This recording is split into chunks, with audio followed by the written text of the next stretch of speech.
जोगे छी हतारी तोहरा हो जोगे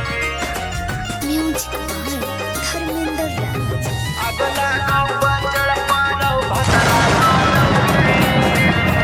जोगे छी हतारी तोहरा हो जोगे हे के छोड़ देनी छौड़ी गलती हो लौकी हमर गे रतिया बतिया करो हानि छिनरी रत रत भर गे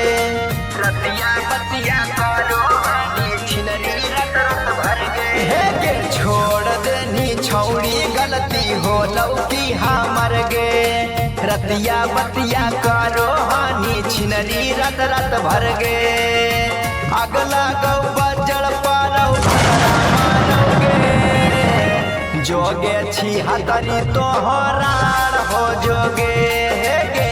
अगला गौ बजड़ पारो भतरा मारोगे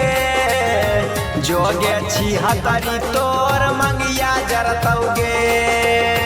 जोगे छी हतारी तोर मंगिया जरतौगे मिक्स बाय विकास बिहारी। अगला गौ बजड़ पारो भतरा मारोगे जोगे छी हतारी तोहरा हो जोगे हे गे जैसे गे रहलौ सपना हमार अधूरा तोरो नहीं होतौ शौक भतरा से पूरा तोरो नहीं होतौ शौक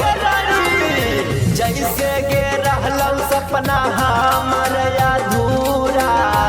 तोरो नहीं होतौ शौक भतरा से पूरा जैसे कानी कानी छौड़ी कारो हियो भोर गे वैसे गिरतौ तोरो आँखिया से झर झर लुर गे अगला गौ बजड़ पारो भतरा मारोगे जोगे छी हतारी तोहरा हो जोगे हे गे अगला गौ बजड़ पारो भतरा मारोगे जोगे बिहनाठी तोहरा